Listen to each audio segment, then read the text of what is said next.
1920. 1er janvier 1920, plus 1 mois et 5 jours. Ma vie, mon esprit, bientôt je vais vous rejoindre dans l'éternité. À travers vous, je vais vers Dieu. À cause de vous, j'exige de moi ma difficile réalité. Nous serons un, parce qu'il le faut, dans un soleil qui n'est point encore, et que nous aidons à créer par la peine infinie et la volonté de notre amour qui ne se connaît pas et pourtant trouve. André, j'ai écrit ceci comme tous les ans, et cependant il y a un homme vivant à qui j'ai promis d'être sa femme si je vivais. Il sait que je vous adore, et vous savez que j'ai besoin de lui.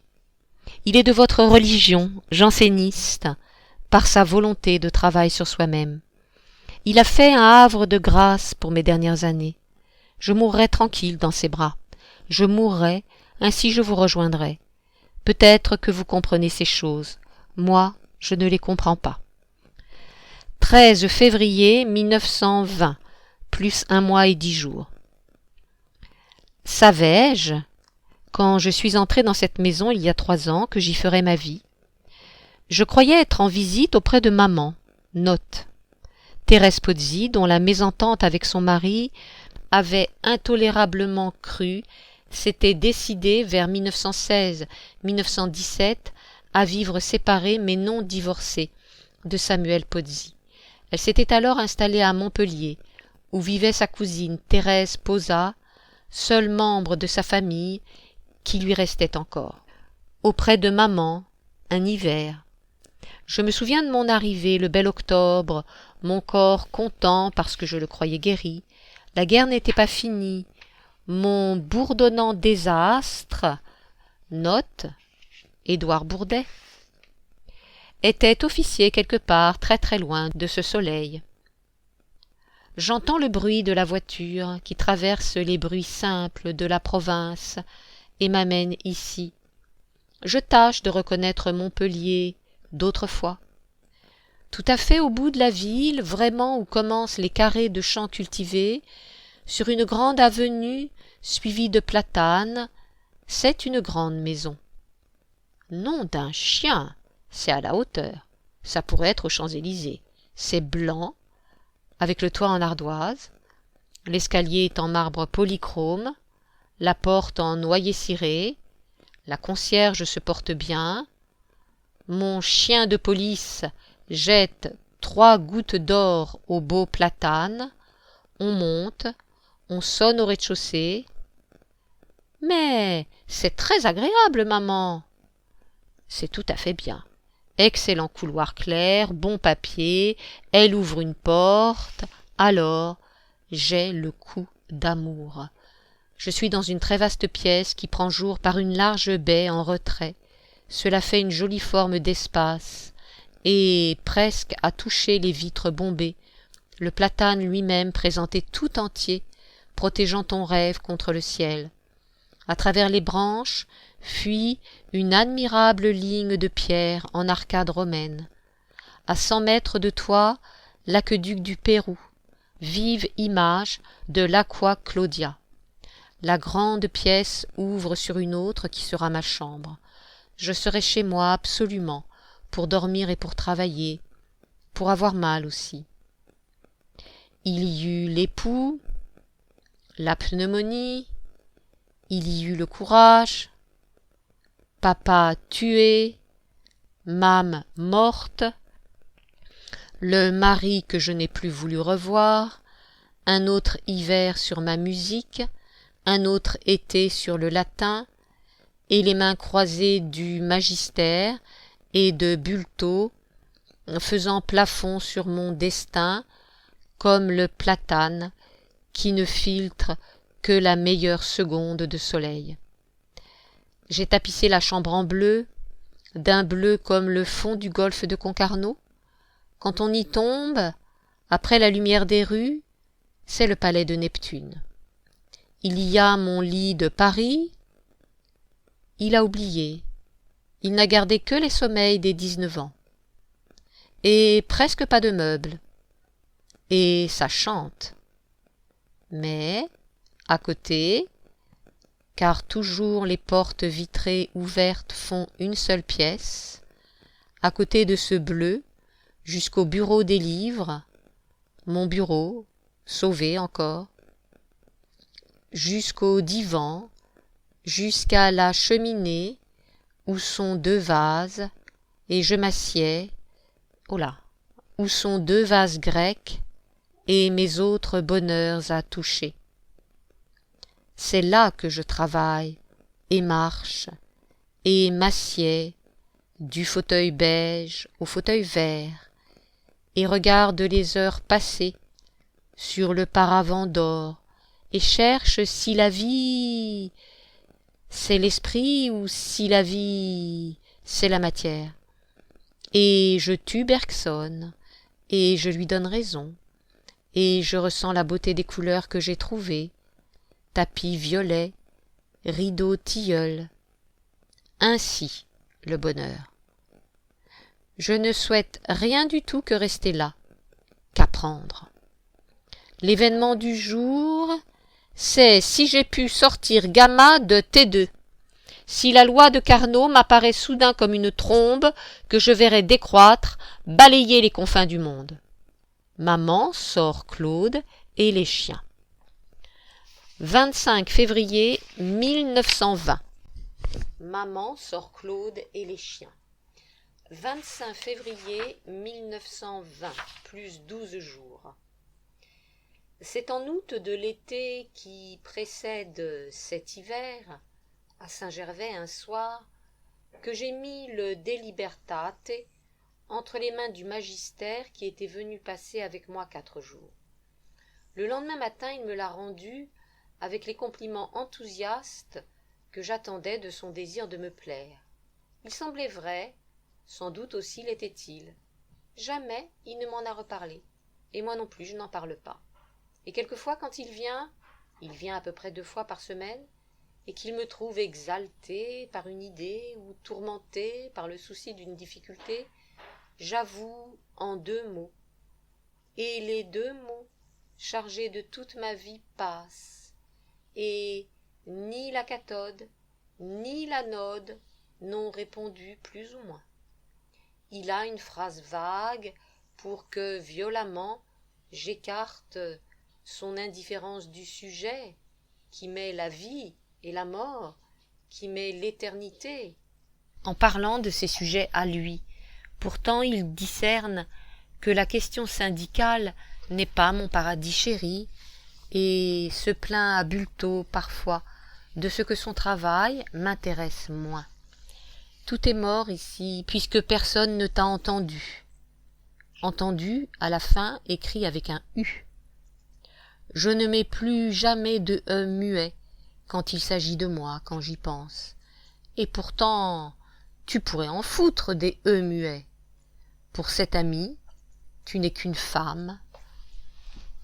Il ne regarde l'âme qui coule sur tes pommettes, là, sous l'œil doré, que parce qu'elle fait camélia. Il y a longtemps, des années, que je n'avais été si absolument triste. Au début de l'hiver, comme l'avocat Fourcaca note, surnom que donne Catherine Pozzi à maître Fourcade, avocat à la cour chargé du divorce des époux Bourdet-Pozzi. C'est Gaston Morin qui l'avait recommandé à Catherine Pozzi. Comme l'avocat Fourcaca refusait de divorcer une cliente, et se faisant de la précipiter hors de l'église, comme aussi j'étais presque décidé à épouser plus tard, assez plus tard, le magistère, et comme lui enfin me suppliait de le faire, je demandai au cardinal l'annulation de mon mariage. Parce qu'annulé, Fourcaca me divorce et magistère m'épouse, c'est ainsi. Enfin, le cardinal, pensant que j'allais, comme ils disent élégamment, poursuivre la nullité, écrivit au scrupuleux Caca, maître Fourcade, qu'il lui donnait l'autorisation de me divorcer.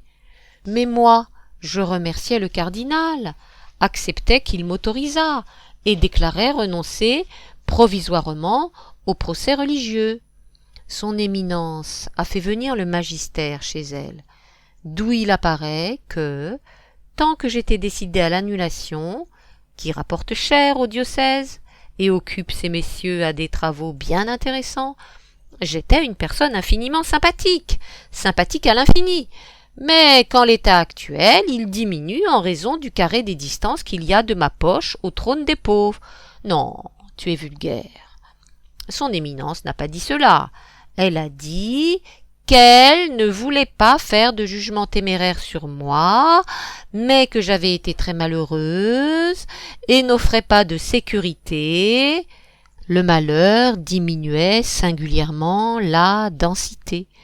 Que d'ailleurs je n'avais pas la foi chrétienne, cette garantie si sûre. Elle a dit que le magister, trop chevaleresque, s'embarrassait d'une amitié dont après tout l'on ne savait pas la valeur, qu'il se faisait sans doute illusion sur mon compte, et ferait bien de diriger sa vie vers des parages féminins meilleurs et sans odeur d'hérésie. Le magister m'a rapporté cela ce matin. J'ai serré les lèvres, j'ai dit que je ne souhaitais pas avoir l'air d'avoir joué le cardinal, que s'il m'avait autorisé à divorcer qu'en espérant le procès à Rome, je les contenterais, l'annulation repoussée, en ne divorçant pas.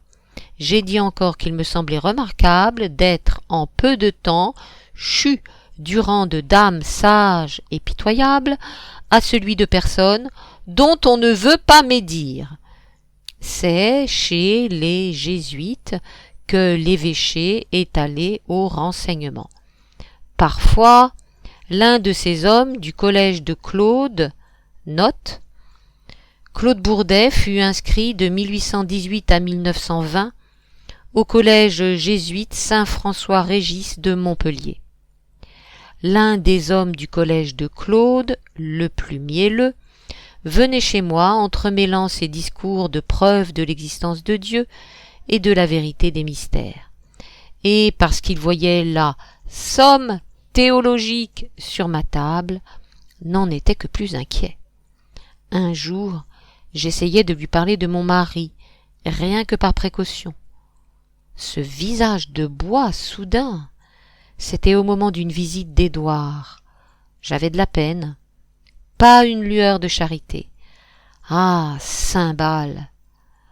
Je méprise les gens d'église de tout mon esprit. Qu'ont-ils fait?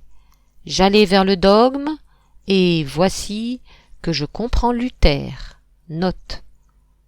Catherine Pozzi semble avoir été déchirée depuis l'âge de raison entre le catholicisme aisé de sa famille maternelle et le protestantisme militant de sa famille paternelle. Puis, la singularité de sa propre représentation du monde, à la fois mystique et scientifique, son expérience de la mort et sa recherche d'une survie matérielle de l'âme l'entraînèrent tout au long de sa vie à traverser des crises de foi profondes et instinctives, entrecoupées de périodes d'agnosticisme rationnel. Reprise.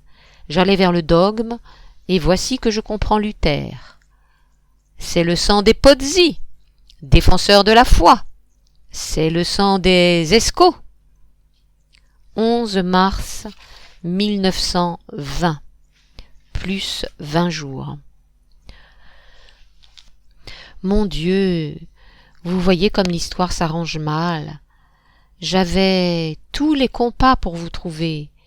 Je pigeais proprement le problème Newton-Descartes, le plan focal et la mesure de l'électron. Et voici que je ne suis qu'un enfant perdu. Adieu, pauvre petite Karine, je n'écrirai plus rien. Que penserez-vous, André, de cette aventure, qui n'est pas une belle aventure, de me voir si piteusement débattre entre la tendresse et l'orgueil? Je sais que je préfère l'orgueil, mais je n'ai plus la force d'exister seule. Pour que le vent trempé de lune de Pâques ne refroidisse pas la chambre, j'ai tiré les grands rideaux verts de la fenêtre sur l'avenue. Ce papier ne voit que l'œil de la fenêtre qui est à côté de mon lit, et j'écris à moitié dans le jour, à moitié devant une pièce nocturne, où vous pourriez bien descendre un peu, ô mon rayon noir. C'est la solitude en moi qui m'étouffe, André. C'était ainsi autrefois, mais je bougeais. J'avais le corps léger que vous avez connu, bon à bondir dans l'été, dans l'hiver bon à fuir. Depuis 5 ans, le lieutenant Hundorff vous a tué, et le mystique poignard dans mon poumon gauche. La licence S-Sciences ne suffit pas à tout consoler. Il fait presque nuit, je n'explique pas bien. Une église sonne quelque chose, je suis sans foi et sans espoir. Pourtant j'ai du génie. Qu'est-ce qu'il en fera, l'homme à la tendresse sauvage, qui ne souffre pas de mes tourments, ni ne se cogne à la cage du monde? Cela pourquoi je me suis faite chair, il ne souhaite pas le trouver. 9 avril 1920, plus 1 mois. Ceux qui liront ceci quand je serai froide, je dis parti, tu brûleras toujours, penseront que j'écrivais pour eux. J'écris pour ne pas mourir de solitude. Le temps est étrange. Je me perds tout à fait en essayant de discriminer la chimie sentimentale qui se défait et se combine malgré moi dans le moi que je n'atteins pas. Il était à Paris, le magister, promené par son éditeur et ses amis sur la Via Sacra, offert avec réclame à tous les ministrables comme le sage de l'heure. Il était à Paris. D'ici, sans recevoir presque de lettres, je me le représentais palingène, lancé, bolide conscient vers la domination des hommes. Je le ressentais créé haut jusqu'à mon image du mâle complet, M-A accent circonflexe L-E, jusqu'à mon image du mâle complet, juste assez terrestre pour s'amuser encore de ce qui ennuie l'ange. Alors j'ai commencé de l'aimer pour autre chose que le délice de son amour. Il est revenu, plus absolument à moi qu'avant, mais pas beaucoup plus semblable à l'image. Poincaré l'a reçu, brillant, jouot. Il est, comment dire, sans figure qui trahisse. Il est une âme qu'on allume facilement pour n'importe quel intérêt, mais qui brûle 4 jours.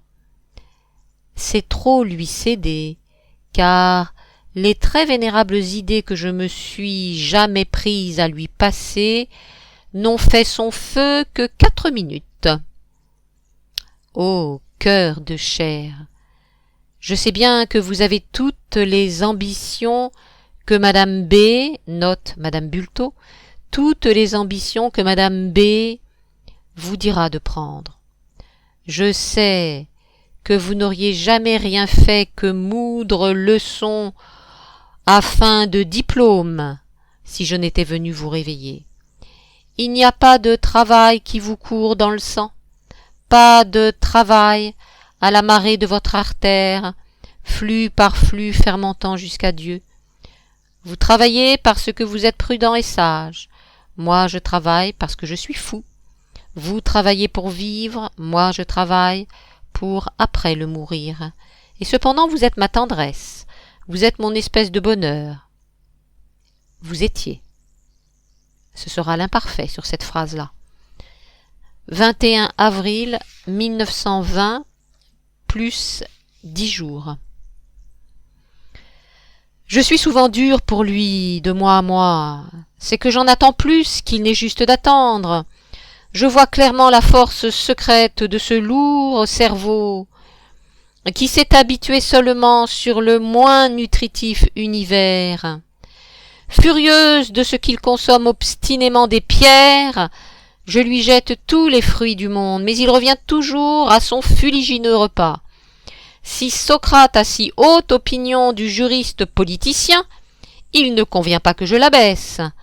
Pour l'homme d'après la Grande Guerre, rien n'est plus grave sans doute que refaire des lois. Mais c'est trop formel, ils travaillent tous sur leur seule logique, ils n'ont aucun contact avec la réalité. pour s'acharner à ne pas quitter le fait technique, les marxistes eux-mêmes manquent un vrai supérieur. Quant aux autres, il y a la masse bourgeoise, absolument ignare, le côté Maurras, fou de son syllogisme et si jetant comme gribouille à l'eau, le côté Morin, recréant sur un coin de table l'univers avec 2 idées générales et 2 concessions. Les marxistes croient être scientifiques parce qu'ils croient à la matière. Ce serait trop simple, disait André. 2 vient certainement, en manière actuelle, purement économique, de poser le problème social. C'est un petit progrès. Il ne faudrait pas pourtant croire que c'est le progrès. Quant à Maurras, Morin, tout adversaire qu'il soit, ils sont presque aussi loin du réel l'un que l'autre. Le réel ne se laisse pas cueillir au filet de l'histoire, ni au filet de l'idée générale, passoire à gros trous. Le réel, c'est quelque chose de peut-être inaccessible, mais vers quoi tend la science? La science que ne sait pas Marx, et sur laquelle passe Bainville d'un pied décidé. Je voudrais une sociologie qui saurait l'histoire naturelle, une économie qui saurait la physique. Pourquoi n'y a-t-il pas un seul biologiste à la Chambre? Ils travaillent à créer une hiérarchie nouvelle.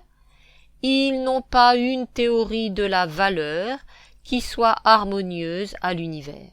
Quel est le fait majeur? C'est le prolétariat, dit Jouot.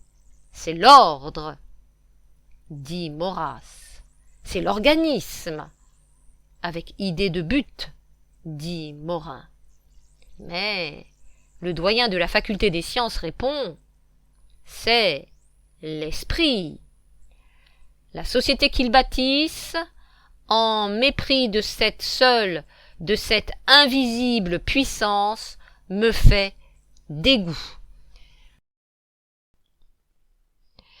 26 avril 1920, 7 heures du soir, plus 5 jours. Claude et moi venons d'allumer un petit feu qui ne prend pas dans la grande cheminée de la grande salle sereine. Claude traduit du Cicéron, penché sur mon bureau d'érable. Il sent lui aussi l'amitié des choses. Il vient chaque fois qu'il peut travailler ici.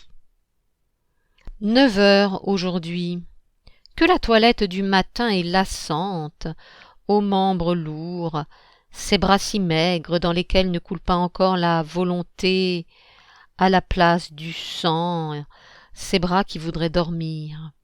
1 heure de physique cependant avant midi, après 40 minutes de musique, lire du Schwab, 1 heure de philo, à 7 heures le point de la fatigue qui ne nuit pas était passé, c'était la vraie fatigue, dangereuse avec le coup de poignard, pour en tout 2h40 d'application.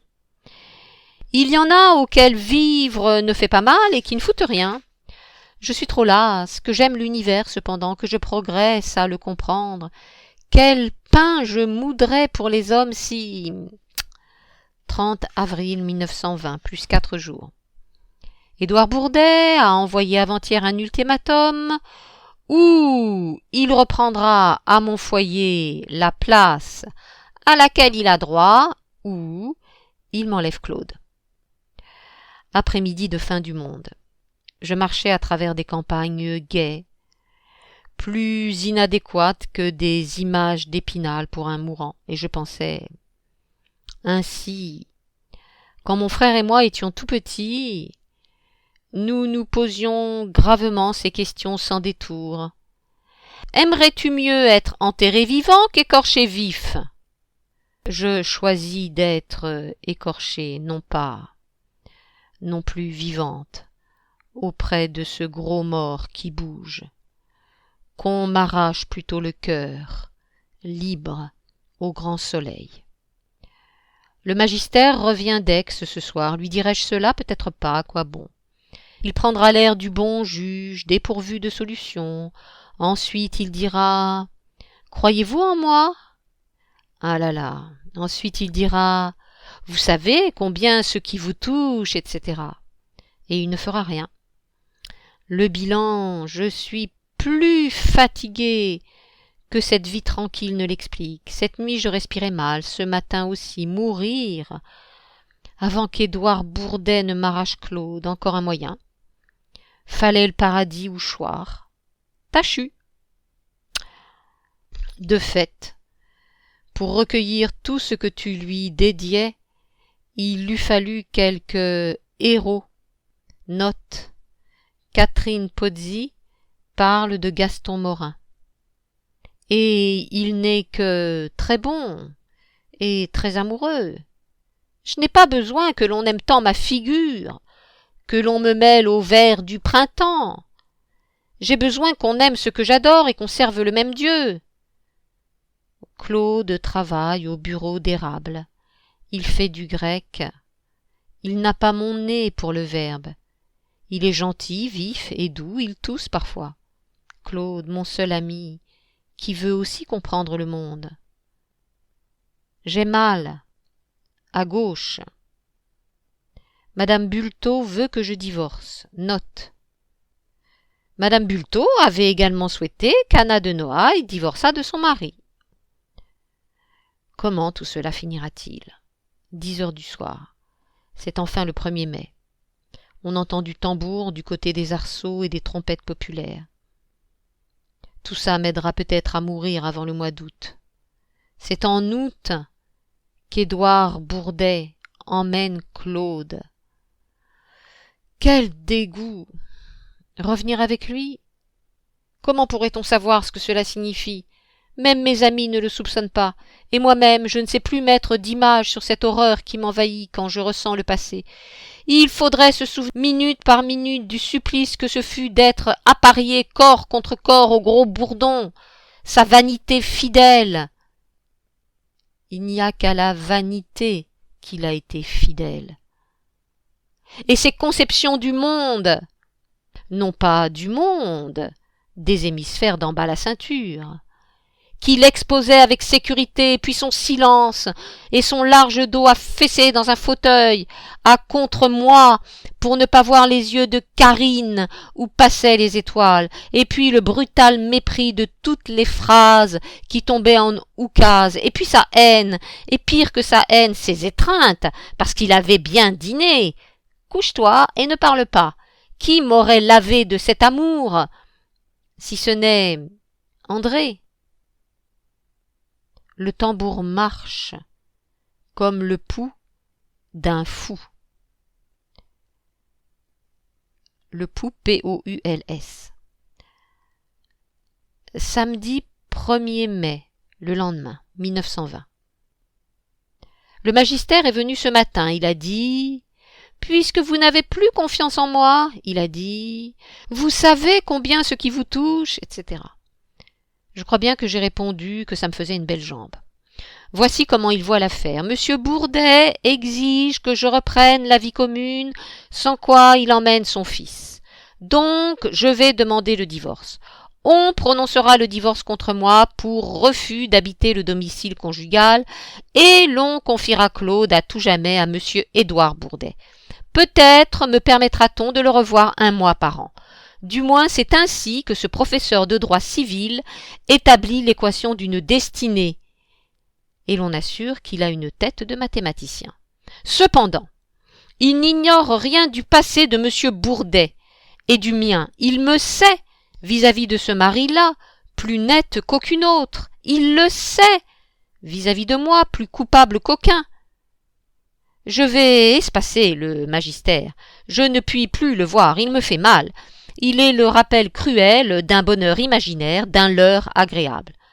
Quand il disait « Cette dame est très regardante » au lieu de « avare », quand il versait de l'eau dans le Mont-Rose 1895, quand il assurait que le XVIe siècle est supérieur, puis prouvait n'en avoir rien lu, quand il écoutait une musique divine en la subissant comme du shampoing, quand il n'avait pas le temps de lire un chapitre capital, quand il faisait la théorie du socialisme sans connaître Marx, quand il ne prenait de teub que pour l'été, quand il s'esbaudissait d'être très bien avec l'adjoint du maire de Marseille, ça n'était plus possible de lui répondre « Oh, mon cher le meilleur !»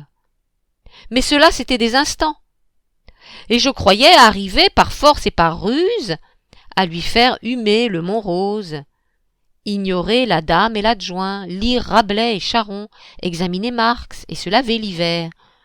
Tandis que le reste, je n'y puis rien. Quel reste? Le reste, c'est Bulto.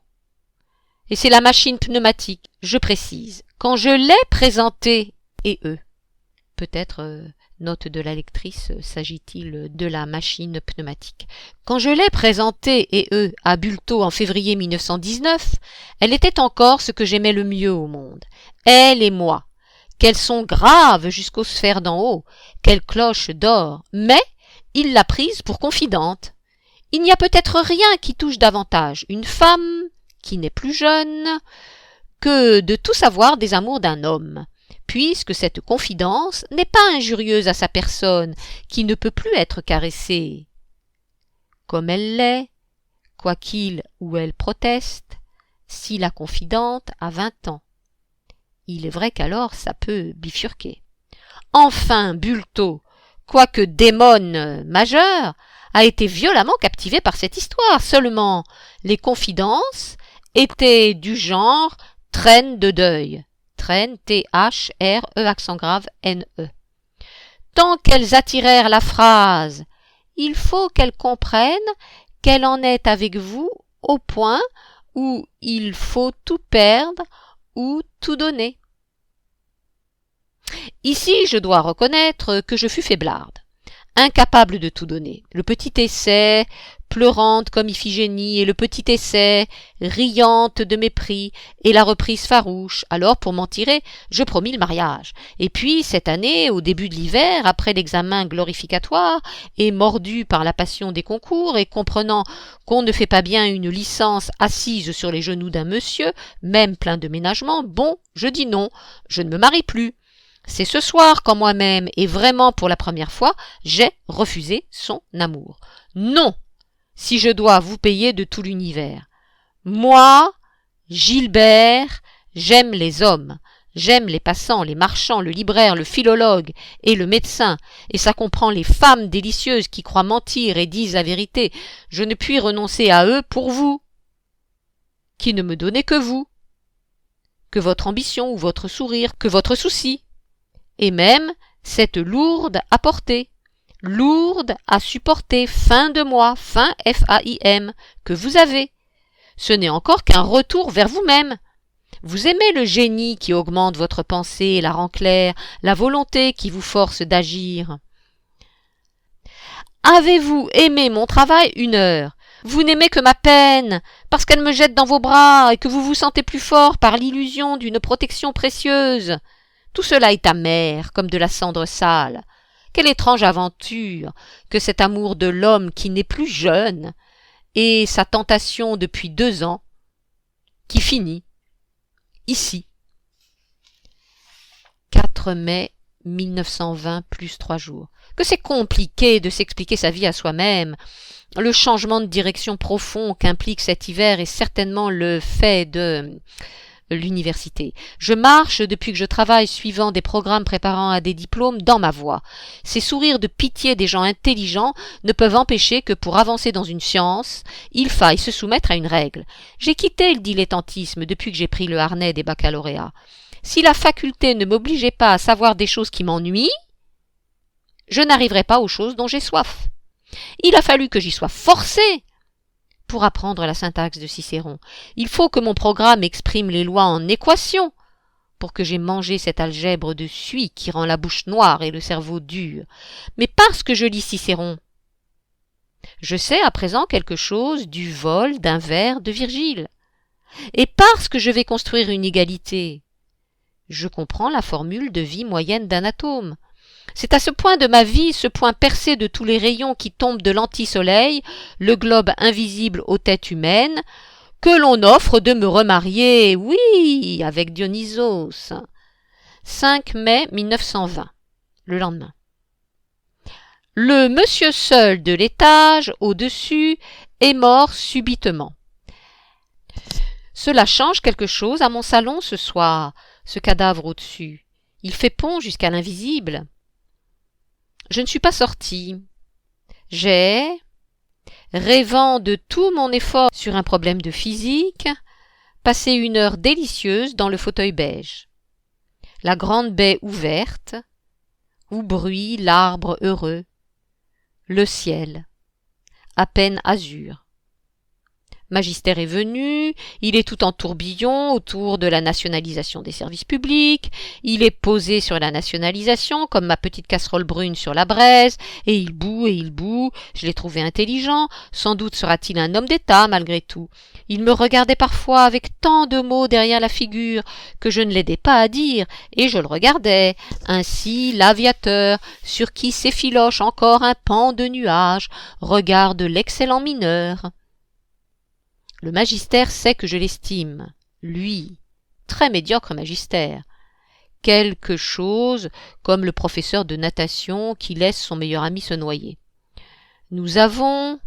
J'ai reparlé de toute l'affaire Bourdet ce soir, il m'écoutait, se révoltant de ce que je le nommais veule, de ce que je montrais à ce printemps passé de mes débats avec l'avocat malhonnête qui s'était chargé de ma cause, tout en étant le conseil des frères Bourdet pour les usines du Triel, et donc n'avait qu'un souci, ne pas plaider ma petite affaire, car c'eût été se voir enlever la grosse affaire, et mon seul ami ne rompant pas avec le malhonnête homme. Je ne peux pas écrire. Je ne sais même plus mettre au net le passé. Je suis au-dessous de la forme de ma vie. Je voudrais mourir. Cette belle ascension vers les étoiles, au-delà des étoiles, malgré mon destin, elle finit là. La quête de l'amour, toute une jeunesse folle de chasteté, l'esclavage, 5 ans, près du vaniteux ami des poules, et puis le torrent d'air pur qui balait ma vie, André. La guerre. Le 1er juin 1916. La phtisie. Papa tué par un fou. Le travail. Une sorte de guérison. Et maintenant le gros hanneton, pas méchant, dur et sympathique aux dames, tendre seulement sur le plateau, qui vient chercher Claude, chercher Claude, chercher Claude. J'ai une robe bleue. Je suis si maigre que cela n'a plus d'ombre. Ma figure fait absolument creux, avec 2 yeux, et je ne mourrai jamais. 13 mai 1920 plus 8 jours. Le magister a fait hier soir une conférence sur la CGT à l'Université populaire. Marchands d'olives et marchands de vin, concierges, quelques professeurs. Le matin avait paru l'annonce de la dissolution de la maison rue Grange-aux-Belles. Note. La CGT venait d'être dissoute à la suite de la grève des cheminots du réseau PLM en février, puis de la grève des chemins de fer et de la grève générale du 1er mai. Le gouvernement Mitterrand, sous la présidence de Paul Deschanel, réussit cependant à redevenir maître de la situation. L'annonce de la dissolution de la maison rue Grange-aux-Belles. Il parle comme l'on parle dans un cours bien fait. Division nette, jolie voix stable et sûre, sans effet. Articulation nette, qui porte, mais débit trop lent, en quelque sorte en arrière de la phrase. Il faut aller de l'avant, il faut entendre à mesure que l'on parle, entendre en soi résonner le mot qu'on va dire et non celui qu'on a dit. J'ai promené Claude ce soir, avec effort. Mon corps est plus lourd, plus il est mince. Je n'ai pas commencé à retravailler encore. Je suis comme penchée sous la menace du destin avec l'orage Bourdet au-dessus de moi. Je ne passerai pas ma philo en juillet. Ce sera le plein procès si l'on présente bientôt la requête. Je la passerai en octobre si je suis encore là. Quelle drôle de vie. Il vaudrait mieux finir le De Libertate en tout cas. Sans cela, Jacques Rivière, note. Jacques Rivière, 1886-1925, beau-frère d'Alain Fournier, était l'un des fondateurs de la Nouvelle Revue française. Il en sera le directeur de 1919 à 1925, date à laquelle il mourra prématurément, emporté par une fièvre typhoïde. Catherine Pozzi a travaillé à son traité philosophique, le De Libertate, en pensant essentiellement et d'abord aux lecteurs de la NRF. Reprise, sans cela, Jacques Rivière n'y comprendra rien. Finir le De Libertate, et puis à la grâce de Dieu. Ah, je ne sais pas si je suis protestante ou catholique. Si j'étais catholique, si je serais protestante, je ne sais pas si j'ai peur de mourir. 15 mai 1920, plus de jours. Le même matin où la poste m'apportait l'ultimatum Bourdet, ou recommencer le mariage, ou perdre Claude, je recevais aussi une lettre de Femina. Je lui répondais à elle en la suppliant de me sauver. Je crois bien n'avoir rien mis de plus intelligent que « C'est Dieu qui vous envoie ». J'ai pu croire 8 jours qu'elle allait voir l'avocat malhonnête qui accepta de me défendre bien qu'il soit l'homme d'affaires de mon mari, et lui retirer mon dossier ou l'obliger à me servir. C'était mon seul espoir. Il est déçu. Quand le magistère m'a appris cela, il venait de recevoir une lettre d'elle, j'ai vu les vagues de la mer Rouge se refermer sur moi. Et comme le magistère essayait de me consoler, je crois bien que j'ai été violente, comme en d'horribles révoltes de conscience et de lucidité inutiles. J'ai vu le magistère qui s'en allait dans la rue à grands pas. S'il était revenu, comme je me serais cachée en lui, car c'est madame Bulto qui m'a manqué, et c'est lui que je renvoie. J'ai porté à la poste ma réponse à Bourdet. Comme je remontais la rue nationale, 2 agents se ruaient sur une pauvresse, sur un morceau de chiffon, avec un visage orange. Ils la poussaient, ils l'entraînaient, elle avait sa robe défaite et le dos nu, elle résistait, comme un animal qu'on tire pour le tuer. L'agent de droite était blond et joli garçon, et il riait. Mon Dieu, j'ai failli étouffer. Je n'avais pas mon porte-monnaie pour racheter la malheureuse. Je l'ai vue disparaître au milieu de la pitié publique. Avait-elle volé une paire de bas? Du profond de moi se levait une terreur épouvantable, une nausée à tordre l'âme, cette malheureuse en prison pour ce rien, et moi qui vais perdre mon fils avec l'appui des lois. Vive l'ordre public. 21 mai 1920, plus 6 jours. Le magistère est revenu, il était... Son visage n'était plus rien, plus ce solide, plein de sécurité d'autrefois, plus cette santé prudente et sereine, mais de la chair déformée par l'âme, il pleurait. Après la façon dont vous m'avez parlé, j'ai dit « Cela ne fait rien. Comptons pour rien ces choses entre nous. Restons ensemble. Vous dans ma vie, moi dans la vôtre. Seulement, puisque vous ne pouvez pas me sauver, je demeurerai la femme d'Édouard Bourdet. Il faut espérer qu'il ne viendra pas trop souvent. » Il a répondu « Donnez-moi 15 jours, ne faites rien. » Et j'ai vu qu'enfin, il allait tâcher de me défendre. Cher magistère, vous mon seul ami, vous que j'ai retrouvé. 22 mai 1920, soir, le lendemain. Je pars après-demain pour Paris, il faut louer un appartement pour l'automne et le printemps, car ici je passerai tous les hivers qui restent, et il faut approuver la requête que les Corbeaux préparent. Je pars sans avoir vraiment peur, un optimisme transcendant. Aujourd'hui, j'ai visité un pavillon à acheter, qui sera sans doute à moi parce que je sens que ce doit être ainsi, parce que ce jardin fermé semble situé pour enfermer Karine prochaine.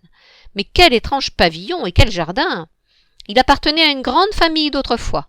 À présent, une grue l'habite en usufruit, et cette vie charnelle et contente s'y ébat entre deux maquereaux, dont un enfant mineur. Elle nous a reçus en peignoir grec, avec un gâteau de henné sur la tête, enveloppé de serviettes. Elle a de jolies jambes, elle m'offrait du champagne, mais la maison...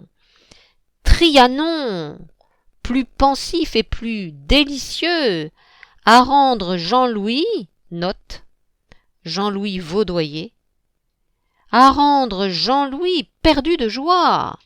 Les boiseries au rythme de caresses partout, les meubles vrais qui n'ont pas bougé de là depuis 200 ans, et la corbeille de fruits en pierre au fronton, la terrasse que les pins cernent en retrait et que garnissent les orangers, lieu de calme triste dans du soleil. On voit la ville grise, noire et bleue qui nage au loin comme toile de vieux peintre, et puis le temple du Pérou, et puis la mer. Mais dans toute la maison, il semble que depuis 200 ans, on n'ait pas cessé de faire l'amour. Des plafonds roux et ronds comme des seins. Sur chaque lit à la soie délicieuse, la forme, l'entéléchie d'une femme est courbée de plaisir. Est-ce donc là que je vais continuer par le SPCN, la licence S-Sciences? Que ferai-je contre cette maison? Faudra-t-il qu'elle cède, comme cet appartement-ci a cédé? C'est empli de dures pensées. Qui sera plus fort? L'esprit passé janséniste ou l'enchantement des enchantements passés? Une maison comme cela, c'est plus puissant que l'aventure. D'ailleurs, elle ne sera peut-être pas à moi, et puis je suis plus forte même que toutes les mortes mêlées à ces murs. Si je l'achète, curieuse expérience. Paris, Hôtel Plaza, Athénée, 11 juin 1920, 21h30. Je suis là depuis le 30 mai, depuis 12 jours. Je n'ai pas pu noter avant ce soir où j'en étais, même en 10 lignes. Je n'ai pas été seule 10 minutes. etc. 12 juin 1920, le lendemain. Panne d'électricité hier sur ce dernier mot. Donc je n'ai pas été seule. Depuis le dimanche de l'arrivée, mes amis sont là. J'avais donc des amis. Marie de Régnier, note. Marie de Régnier, 1875-1963. Fille de José Maria de Heredia, épouse de Henri de Régnier. Belle-sœur de Pierre Louis, d'Auguste Gilbert de Voisin et de René Doumic, était une amie d'adolescence de Catherine Pozzi. Leur père fréquentait les mêmes salons littéraires, dont celui de Madame Geneviève Strauss, et possédait un grand ami commun, le comte de Lille. Marie de Régnier, sous le pseudonyme de Gérard Douville, commença à publier ses vers dans la Revue des Deux Mondes en 1894, puis à la Revue de Paris, et ne tarda pas à se mettre au roman et au théâtre. Elle fut la première femme couronnée par l'Académie française en 1918. Bonny de Castellane l'a décrite ainsi. Gérard Douville est une personne exquise, dont les yeux perçants traversent votre front pour aller directement voir dans votre cerveau ce qui s'y trouve. Restée l'amie fidèle de Catherine Pozzi, Maricotte lui dédiera un roman, Le Chou, édition du Divan en 1924, et préfacera l'édition posthume de Peau d'âme en 1935. Reprise. J'avais donc des amis. Marie de Régnier, René et eux, René de Brimont, Violante, Paul, André Troisier, dit Reine des Crèmes. Note. André Troisier, est un ami d'enfance de Catherine Pozzi qui, adolescente, méprisait son manque d'amour-propre. André Troisier, dit Reine des Crèmes, se sont jetés sur moi d'abord, puis des oubliés comme cette Godard de Crais, note Madame Godard de Crais, veuve de Paul de Thomas, mort à la guerre, comme ce Madrazo, note Frédéric de Madrazo, artiste peintre et décorateur, notamment du Dieu bleu, ballet créé avec Jean Cocteau et Reynaldo Hahn, qui inaugura avec succès à Paris la saison des ballets russes de 1912. Comme les de Jonquière, qui sont hôtes momentanés du Plaza. Et enfin, le côté de Parché-Bourdet. Brada, Jeanne Rabier, le côté de ceux devant lesquels s'est vécu mon vieux mal. Et revoir très amer, mais ordonnons. J'ai d'abord été grisée du plaisir qu'on me fêta et qu'on m'aima. J'ai vécu la première partie de la première semaine comme une jolie petite jeune fille se promène dans son premier bal. Oh, Karine, équation. Je dépique un papier du mur, les rendez-vous. Franz Cumont, note. Franz Cumont, associé étranger à Rome, de l'Académie des inscriptions et des belles-lettres, était un ami de Madame Bulto. Les rendez-vous, Franz Cumont dimanche, prévenir samedi Duchesse de Clermont-Tonnerre, note. La Duchesse de Clermont-Tonnerre, demi-sœur du duc de Guiche, était une grande amie de Nathalie Clifford Barnet, de Proust et de Gustave Le Bon. Lily, qui portait le monocle, donnait dans son salon de la rue Rainoir des fêtes, parfois organisées par Bonny de Castellane, et des lectures. Elle fut l'une des toutes premières à reconnaître la valeur politique de Léon Blum. Elle laissera 4 tomes de mémoires, publiés sous son nom de jeune fille, Élisabeth de Gramont, dans la collection Les Cahiers Verts que dirigeait Daniel Halévy, édition Grasset, 1928, 29, 32, 35. Reprise. Samedi, Duchesse de Clermont-Tonnerre, mardi, Bulto, mercredi, Kiener, lundi, Brimont, fin de journée, fermez les guillemets, puis un second, où sont les numéros de téléphone. Le téléphone ne cessait de sonner, j'ai pris une autre chambre depuis, où la veine fait qu'il n'y en a pas, donc j'ai vu d'abord Marie de R, la Phalène Rose, qui m'aime de loin jusqu'à m'écrire spontanément, au moins 2 fois par an. Pourquoi? Parce que je ne suis pas rosse, qu'elle respecte mon petit cerveau, et sait que je ne prendrai pas ses amants, et aussi seulement peut-être parce que je l'admire. Il y avait dans ces vers de la revue des Deux Mondes, janvier ou février, une image qui m'a fait dionysaquer sur l'unité de la physique et du verbe. Note, revue des Deux Mondes, janvier ou février, note, c'est dans son numéro du 15 décembre 1919 que la revue des Deux Mondes a gardé des poésies de Gérard Douville, Marie de Régnier. Elle s'est trouvée là en même temps que Margot de Jonquière, note, une amie d'adolescence de Catherine Pozzi. 2 Roses à Bernstein, note. Henri Bernstein, 1876-1953, auteur dramatique de l'école naturaliste, défraya la chronique de la Belle Époque à la Seconde Guerre mondiale par ses déclarations antimilitaristes, ses amours donjuanesques et ses multiples duels. Il était l'ami de Samuel Pozzi. Reprise. 2 roses à Bernstein.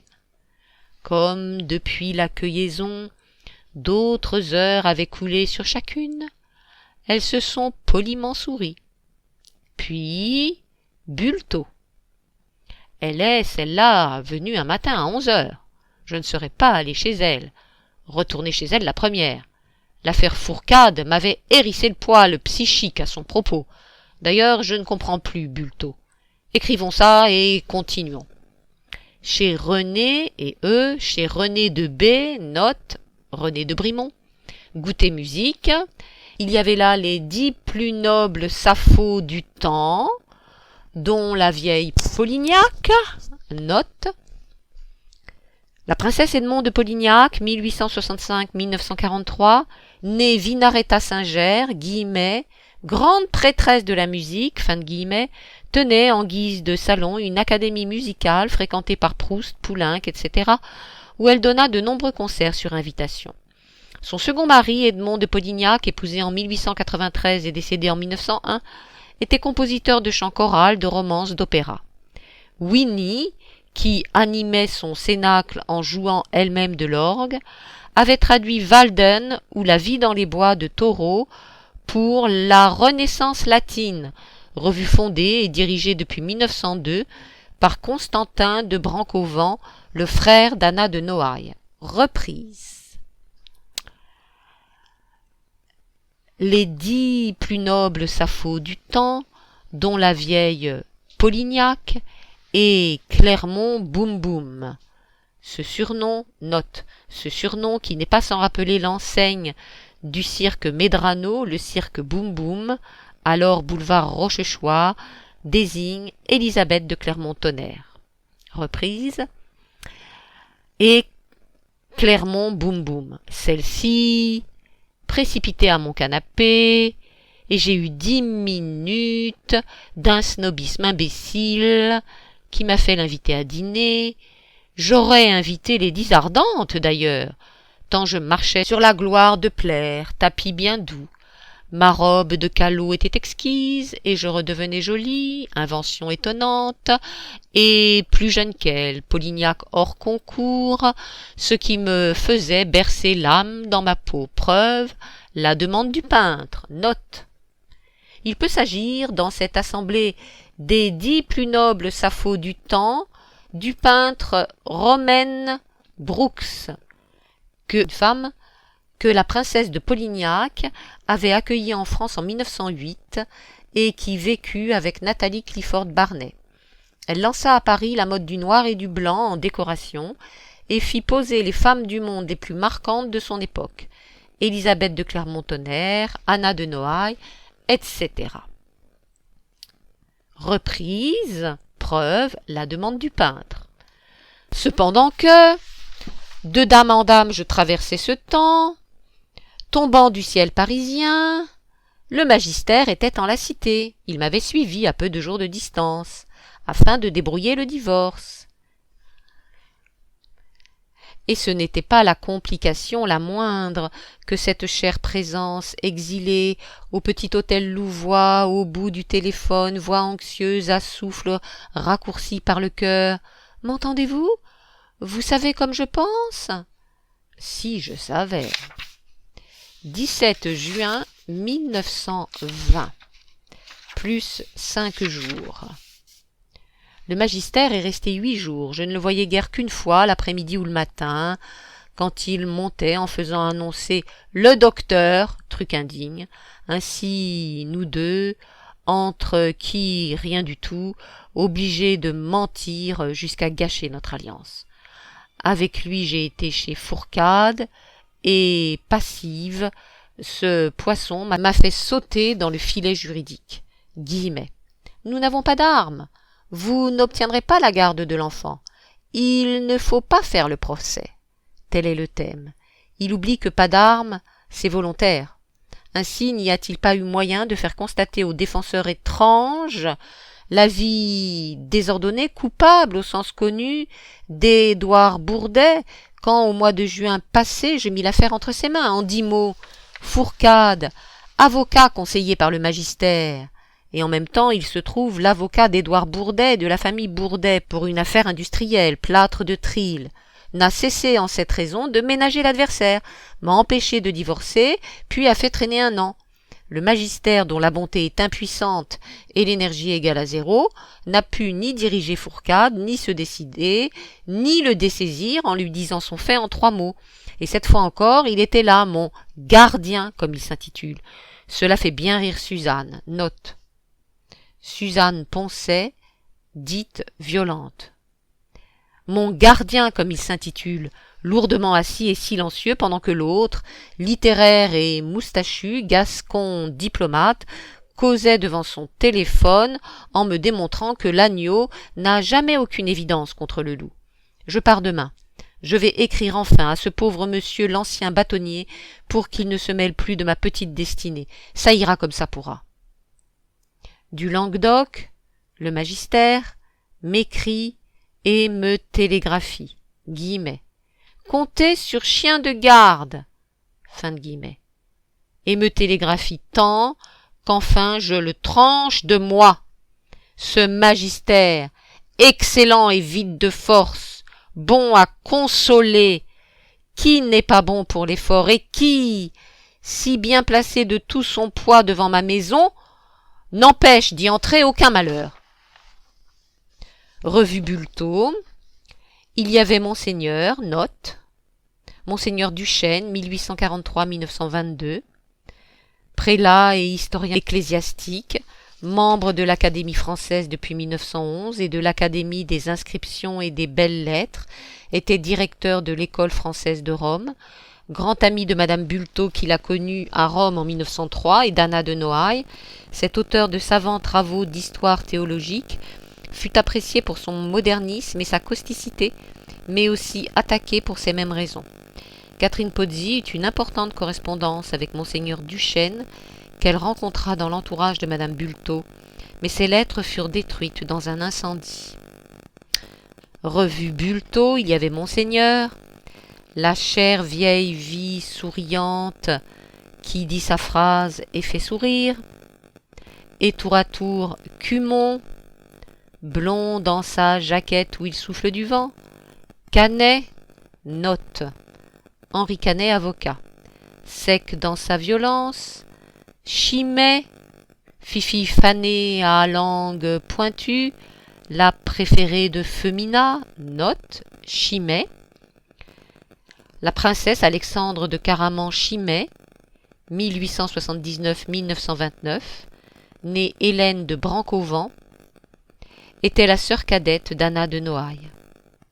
Elle écrivit L'Exclu, UE, édité par la Renaissance latine, revue que dirigeait son frère Constantin de Brancovent en 1902, puis se mit à faire de la sculpture. Avec Henri Gons et Maxime de Thomas, elle formait effectivement le trio des préférés de Madame Bulletot. Reprise, Fifi fanée à langue pointue, la préférée de Femina. Les gens intelligents disent des choses. Au fait, quelles choses disent-ils? Des choses qu'il est impossible de définir bêtes, et qui sont cependant à l'intelligence ce que la politesse est à la beauté, une sorte de copie grise de l'eurythmie inaccessible. Ce n'est pas bien, ce n'est pas mal. Ainsi les réponses d'un candidat qui ne serait ni fausse, ni pourtant celle qu'on veut, c'est vague, vague. J'ai dîné avec Martin Dugard, note. Maurice Martin Dugard, 1880-1958, grand ami d'André Ferney et des Siegfried, allait bientôt être nommé administrateur délégué avec Jacques Gaine des Nouvelles littéraires, dès la création du titre en 1922. Il laissera 3 tomes de mémorables, 1957, 1960, 1978, où l'on retrouve les portraits de quelques-unes des relations de Catherine Pozzi et celui de Madame Mühlfeld en particulier. J'ai dîné avec Martin Dugard chez les Siegfried. Le lendemain, lui ai écrit de venir me voir, sans autre explication qu'une phrase qu'il pouvait seul comprendre. Il était le meilleur ami d'André. C'est un crétin. 2 heures de discours m'ont appris qu'il méprisait l'intelligence et souhaitait créer. Dégoût. Jean-Louis Vaudoyer est devenu gras. Il m'a apporté un portrait de sa mère, que j'aimais. Note. La mère de Jean-Louis Vaudoyer, Geneviève Breton, 1849-1918, d'abord fiancée au peintre Henri Regnault, se maria en 1880 à l'architecte Alfred Vaudoyer. Elle a laissé un abondant journal, dont une partie a été éditée récemment. Journal 1867-1871, édition Ramsay 1985. Reprise. Un portrait de sa mère que j'aimais. Il sera un petit peu mon ami pour cela, pas beaucoup. Du moins, dans sa vie, j'ai la place curieuse d'être la seule jeune femme à laquelle il n'ait pas dit les 3 mots roses. Ça me fait craindre un peu d'être peut-être chameau. J'ai dit ce doute à S.P. note Suzanne Poncet, qui a éclaté de rire. Et puis, je pars. J'en ai assez de Paris. Paris est trop cher. 30 francs pour déjeuner d'une côtelette, zut. Paris est trop plein de voitures glissant vite, où sont des gens qui volent à l'amour. Et mon algèbre, et ma chimie. Cependant, Clermont-Tonnerre, Brimont et Paul Valéry qu'elles amènent dînent à ma table ce soir. Note Paul Valéry.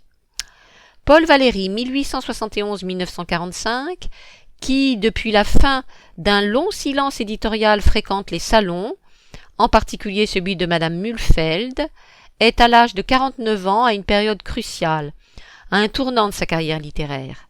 Les vers de La jeune Parc, édition Gallimard, 1917, la réédition de La soirée avec Monsieur Test, édition Gallimard, 1919, et celle augmentée de L'introduction à la méthode de Léonard de Vinci, édition Gallimard, 1919, ont fait de lui un poète en qui l'on veut voir plus que le seul héritier autorisé de Mallarmé, mais aussi un écrivain, un penseur, capable d'établir les plus brillantes équations entre science et littérature. 28 juin 1920. Hôtel de Paris, La Bourboule, plus 10 jours. C'était il y a 10 jours. J'étais descendu à 8h moins 20, téléphoné à G. da Sosea, car sa femme, la gaie Magali, était mourante. On m'avait prévenu que la duchesse de C.T. ne pourrait dîner. J'attendais seulement Paul Valéry et René de Brimont, qui me l'amenait. J'étais encore au téléphone, et Paul Valéry arrivait et demandait « Madame de Brimont n'est pas là ?» avec une inquiétude où il y avait la crainte du salon étranger, où nul visage ne répond, de l'ennui, du dédain, et certainement pas de la politesse. Au téléphone, j'apprends qu'elle agonise, qu'elle sera morte demain. Magali, oh Magali, ma bien-aimée, celle qui riait, je la vois à travers les paroles qu'on me dit. On lui a donné tant de morphine qu'elle ne souffre pas. Paul Valéry m'attend au salon, il est assis tout étroit sur le canapé du fond, ou bien il feuillette les journaux comme font les gens. Je reviens vers lui, je ne veux pas lui parler de son frère, note Jules Valéry, que Catherine Pozzi a connu à Montpellier dans l'entourage de Gaston Morin. Je ne veux pas lui parler de son frère par qui je le connais, le stupide doyen. Je sais qu'il méprise cette âme basse. La salle à manger était grise et rose, quelques femmes déshabillées, assez peu. La musique discrète et vraiment un luxe fin, silencieux, que le nouveau riche n'habite point.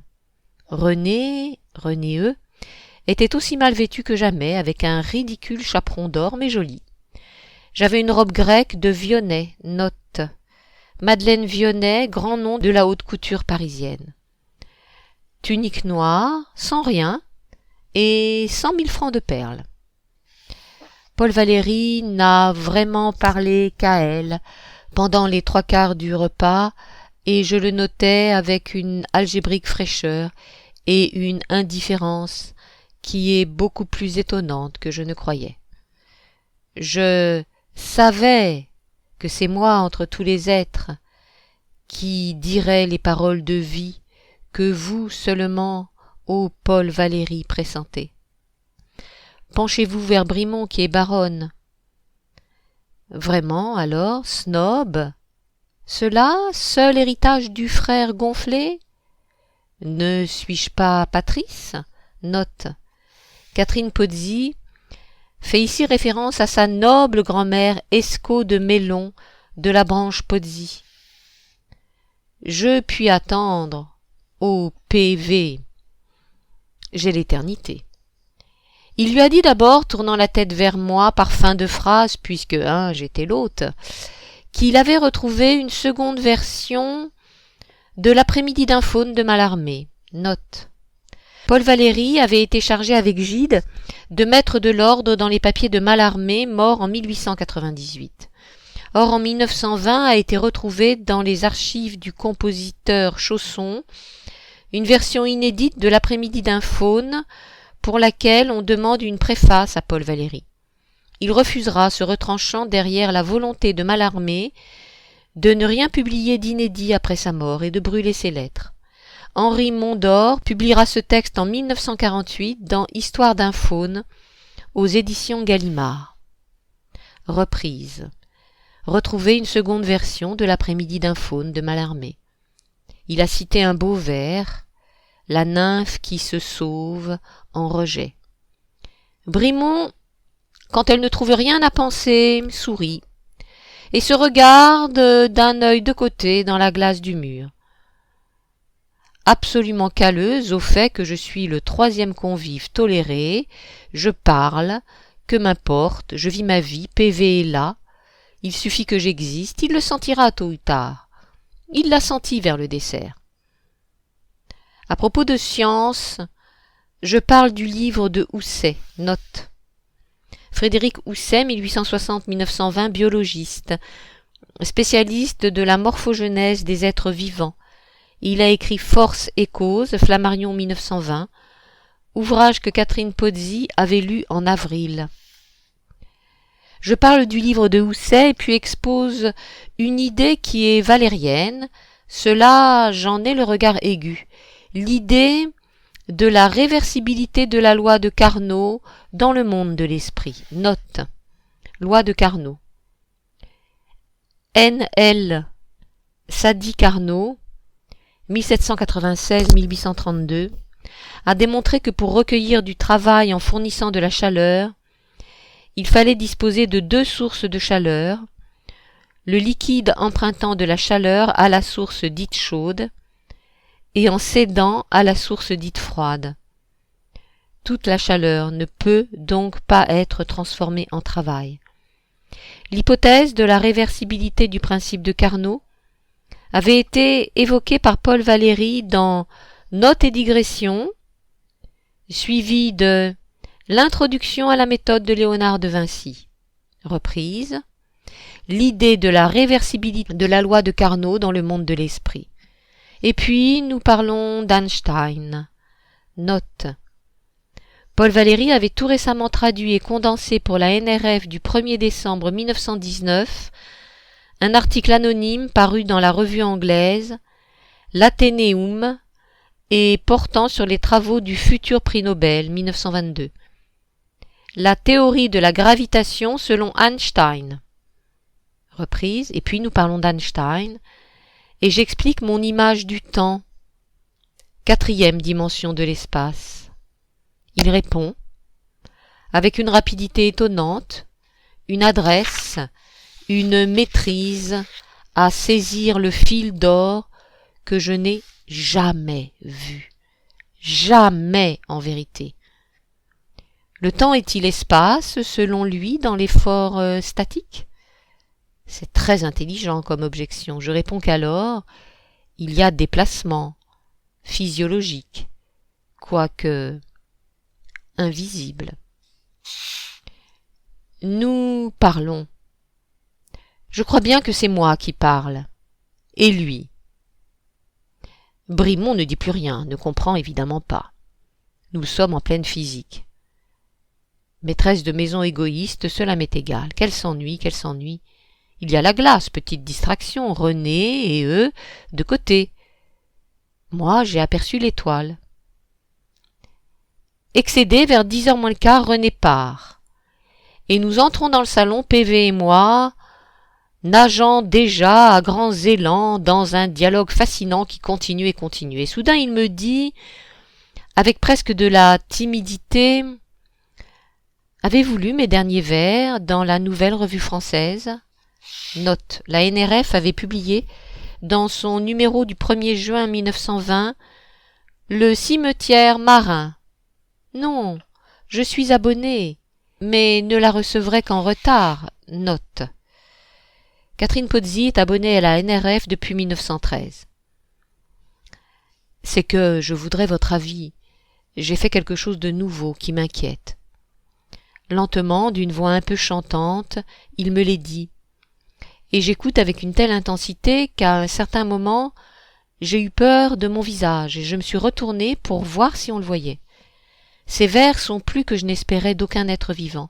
Ils rejoignent la Grèce.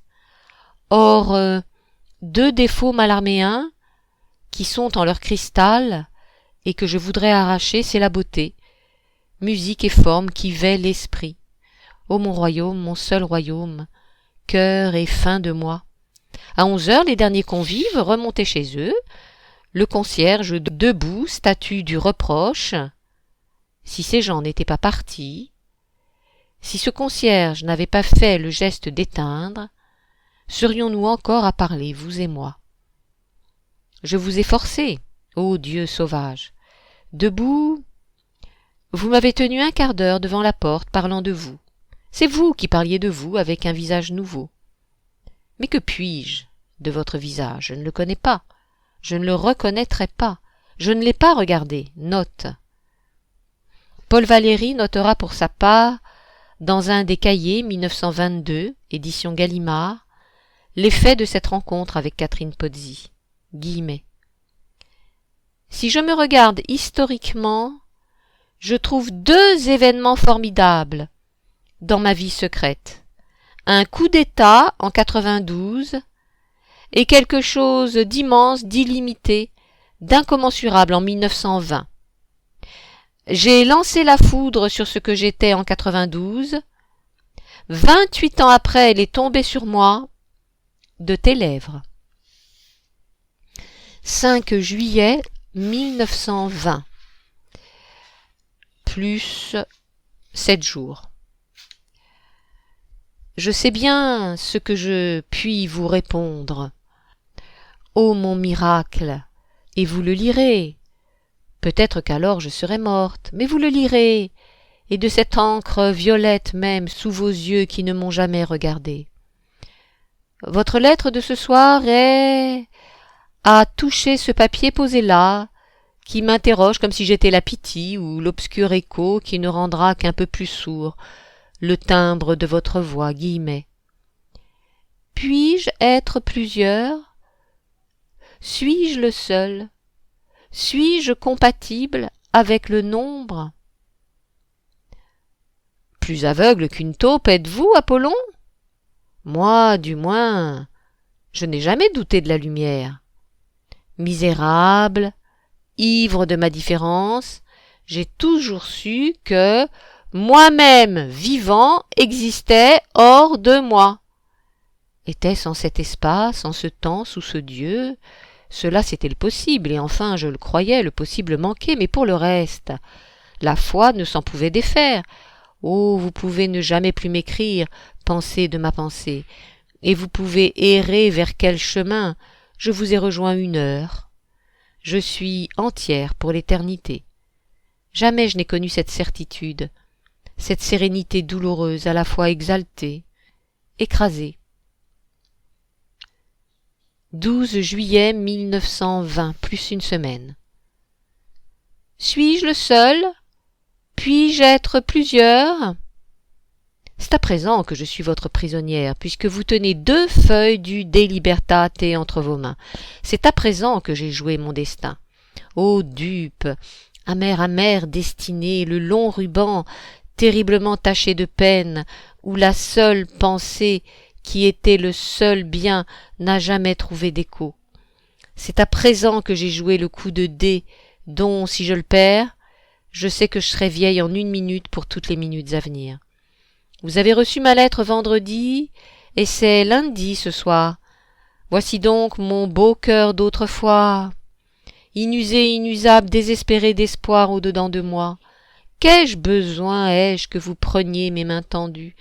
Quel besoin que vous vouliez jouer à ce dialogue qui rend fou, à ce jeu de voir son visage le même, en l'esprit qui est différent mais pareil.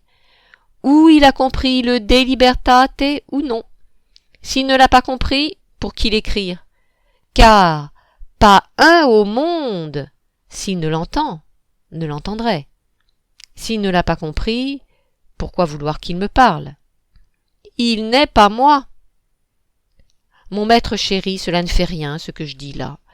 Si vous venez, je commettrai d'un élan l'action sans pardon possible, et je vous laisserai prendre une vie de pensée, de patience, pour en faire votre beauté. Qu'importe lequel de nous deux, si la richesse en est laissée aux hommes.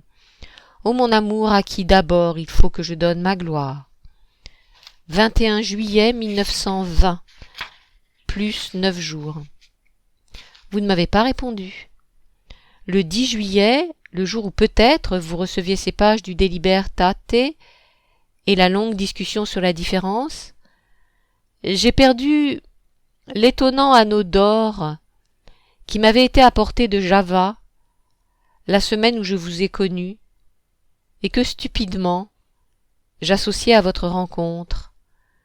L'instant même sur la montagne, note, Catherine Pozzi fait une cure au pied du Mont d'Or à la Bourboule.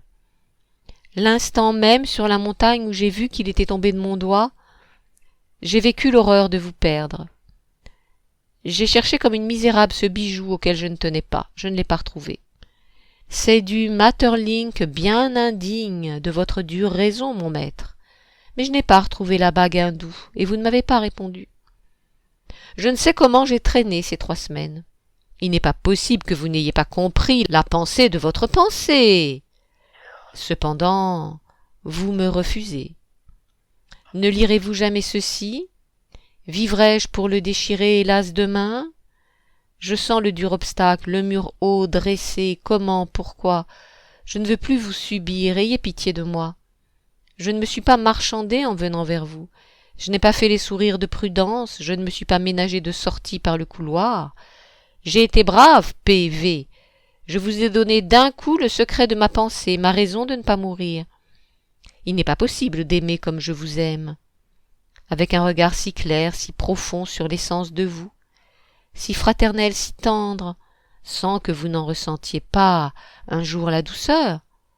J'accepterais que vous me refusiez parce que je crois en vous.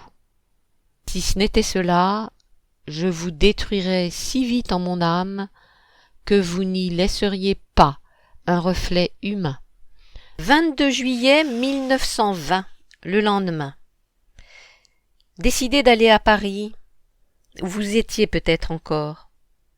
5 lignes nettes pour vous prévenir. Votre réponse, le surlendemain. Vivre, travailler, consentir à moi-même, atteindre, en allant au bout de ma raison, le point extrême où peut-être vous m'attendez. Paris, 2 août 1920, pleine nuit, plus 20 jours. Mon bien-aimé, c'est donc, ce sera, par vos mains, le don royal. 10 jours et 2 soirs, presque votre tendresse, et sûrement votre adieu. La nuit n'est pas finie, elle va finir. Tout ce que ce corps a connu et ses nerfs, d'extrême douleur depuis qu'ils existent, se lève et résonne, mais avec une sorte de gravité paisible, et comme on entend, dans un coquillage, tranquille et vague, l'immense mer. Septembre 1920, plus 1 mois. Possibilité de le mépriser. Note. Catherine Pozzi a eu depuis l'enfance l'esprit à faire des bilans, exprimés sous forme de tableaux, comme dans sa nouvelle autobiographique Agnès, ou comme ici par une suite de termes allusifs posés aussi sèchement qu'une équation algébrique pour faire le point à l'abri du sentimental. Son bilan est ici non pas tant le sien que celui qu'elle impute à Valérie. Reprise. Possibilité de le mépriser. Histologie. Graphique. Lui. L'étonnement. L'admiration. La curiosité. L'orgueil. Le trouble. L'amusement. L'énervement. Le réflexe, utilisé sans faute. La joie. La certitude. L'espoir. Un soir. La mer, MER. La crainte, la tendresse, le doute, et encore la mer, MER. La peur, le raisonnable calcul. Et pacte, ce noble pacte. Et pacte, ce noble pacte. Est-ce parce qu'il fut accepté que voici le ton protecteur? Ce n'est pas moi qu'il faut interroger, c'est vous. Ou subir ça ou m'en aller. Il n'y a pas d'autre Catherine Pozzi à sortir. Si celle-ci n'est pas assez belle, allons se promener. Il ressemblait à l'absolu. J'ai tiré dessus. Les plombs étaient en vérité. La poudre était en volupté. Je l'ai raté. Il m'achemine vers cet état. L'état de souvenir flatteur. Y consentir? Accepter la lettre bimensuelle? Et de surgir, créer sans le savoir un instant, fantôme, sur la fumée d'une cigarette absente? 28 septembre 1920. Plus une vingtaine de jours. Voici le matin parfait qui verse cette lumière blonde et bleue que je ne reverrai plus jamais. Note. Paul Valéry est à la Groslet, où il séjourne pour la première fois avec Catherine Pozzi. Il restera du 14 septembre au 7 octobre 1920 et décrira la magie du lieu dans Au sujet d'Adonis, préface à une nouvelle édition de cette œuvre de La Fontaine dans la Revue de Paris, 1er février 1921. Guillemets. Cet essai sur l'Adonis fut écrit dans une belle campagne si vaste et si lointainement fermée de futaies et de lignes paresseuses qu'il semblait qu'elle produisit la plus profonde paix comme le fruit de son étendue offerte au seul soleil éclose d'arbres immenses. Reprise. Voici le matin parfait qui verse cette lumière blonde et bleue que je ne reverrai plus jamais. Le monde qui vient après l'esprit. Quelle étrange chose qu'il soit innocence. Bonjour, mon corps qui avait le droit de vivre. Bonjour, mon autre corps que je fais immortel. Savez-vous enfin qu'une double unité dépasse toute force de la terre? Laissez-nous demeurer enfermés dans une seule onde de soleil. À 4 heures, la dépêche. À 5, l'auteur dramatique est là. Note, Édouard Bourdet. Jusqu'à 6, l'auteur parle. Et le premier rôle n'est pas trop beau pour lui. Quand il est parti, j'ai couru vers vous comme vers le moi-même inaccessible, sur quoi ne peut peser la douleur. Mais l'instant fraternel qui m'enferme laisse intacte soudain la différence. Quelle différence ennemie, mon amour, et quelle division de vous et de vous. La brute qui s'en va ne crée plus ma peine. C'est de vous, par les jours qui restent, qu'il va falloir apprendre à vivre et à mourir. Karine, aie pitié de toi. Demain, si tu le veux encore, la liberté, l'égoïsme et l'orgueil. Samedi 9 octobre 1920, Paris, plus 12 jours. J'ai passé 5 heures avec lui. Il a revu la sagesse Karine et la douceur Karine aussi. Il a senti qu'une espèce d'autrefois existait, possible pour lui, derrière les yeux incompréhensibles. Quelqu'un de moi mentait, quelqu'une disait la vérité. Je suis lasse. Plus qu'il ne faut pour mourir, et pourtant, tout ce que vous me demanderez encore, je le ferai. Il n'y aura rien de difficile et rien de plus grand que mon courage, puisque je me suis renoncé en vous, mon pauvre amour, qui m'aimait si follement mal.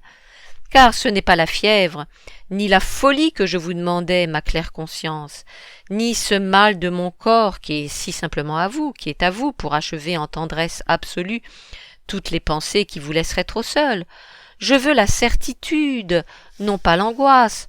Je veux que 1 plus 1 égale une personnalité supérieure, non le délire, non cet anneau de fer autour du cœur dont vous gémissez, la joie. Non pas ceci, mon cher amour, sans doute il faut que je parte, j'ai peur de toi. J'ai horreur d'être pour toi ce goût sans répit des caresses que les pires nuits de ma jeunesse ont imaginé, sans savoir même si c'était possible, même si je n'étais pas la seule au monde à créer cela.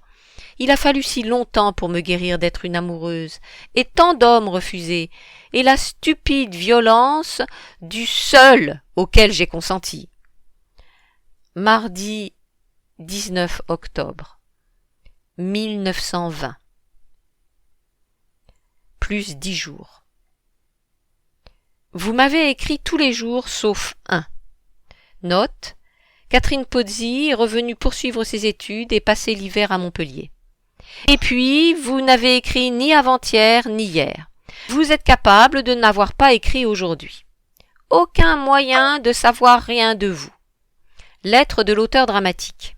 Malgré la conférence de la paix chez lui à Paris, il veut poursuivre le divorce. Passé philo science hier. La science subjective est-elle possible?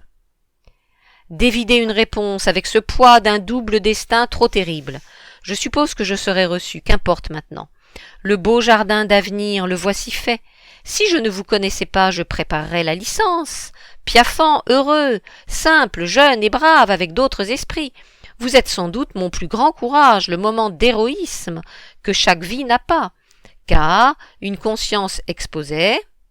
Veux-tu donner ta gloire, ta pensée, ton orgueil, ton sang? Et j'y ai été, sans fermer les yeux, dans l'absolue possession de moi-même. Mais que puis-je de vous, et même que veux-je de vous?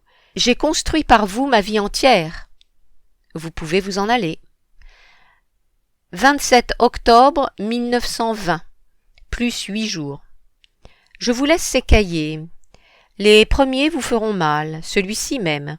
Et pourtant, si vous savez lire, vous n'y verrez que votre être. 3 novembre 1920, plus 6 jours. Je ne puis me souvenir de l'époque exacte où j'ai rencontré votre pensée. C'était il y a 1 an, probablement en décembre, mais je me souviens de l'illumination, de la terreur. J'ai fermé le livre. Note. Il s'agit probablement de l'introduction à la méthode de Léonard de Vinci, réédité par les éditions Gallimard en 1919, précédée de Notes et digressions. Je n'ai rien dit ici. Je n'ai pu le lire 2 fois. Je n'en ai rien dit au magister. Un instant, j'ai souhaité lui en parler, lui faire lire, et farouchement je me suis tue, comme si je défendais de toute approche l'essentiel de moi. notre esprit prompt à se porter à l'extrême de sa puissance en présence d'un autre esprit. Mais trouverait-il infiniment plus rarement cet autre esprit avec qui jouir?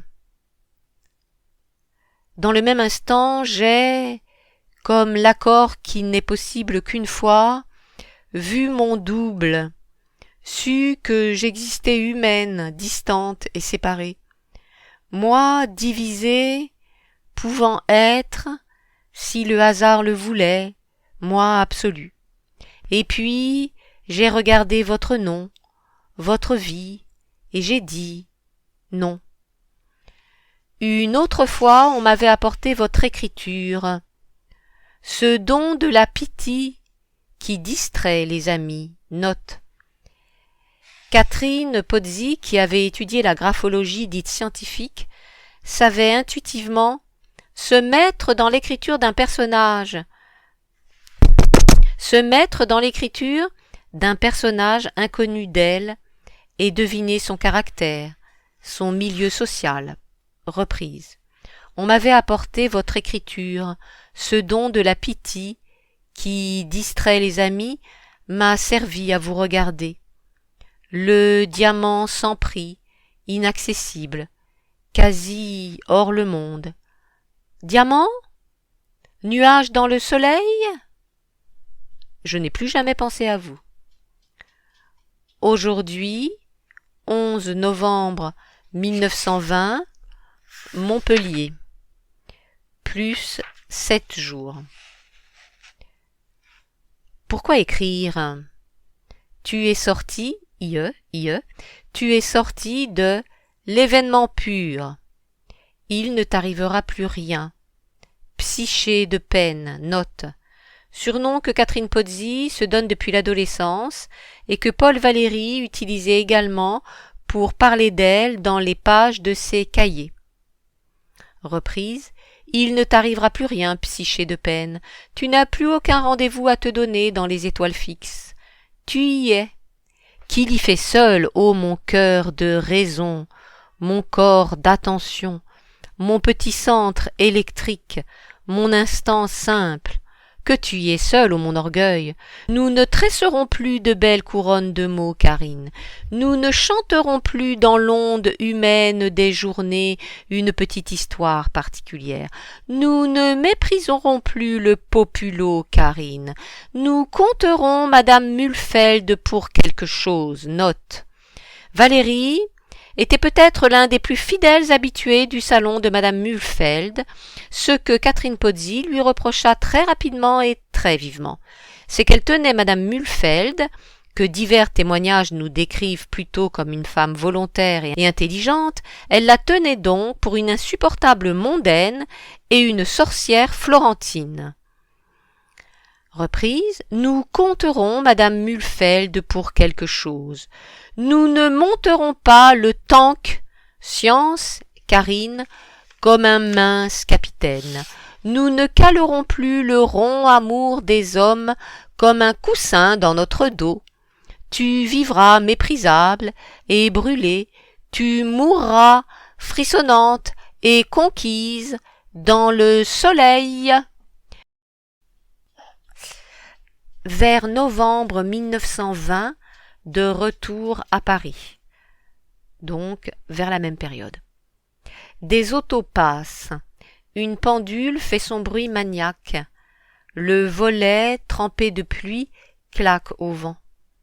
Nous avons mangé du veau sur des artichauts aux truffes, voilés de purée de champignons. Il y avait pléthore d'Américains autour des abat-jours roses. Hôtel chic, musique lointaine.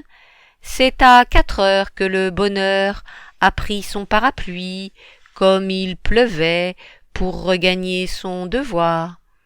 Vous pensiez à cela tout à l'heure, Psyché. Aucune pensée n'eût été plus triste. Vous pensiez à cela sous les abat-jours roses, sous la musique, près des Américains. Vous revoyez le bonheur partir, si pressé de partir, si parti déjà. Je suis resté sans vous 1 heure, dans la chambre inconnue, note.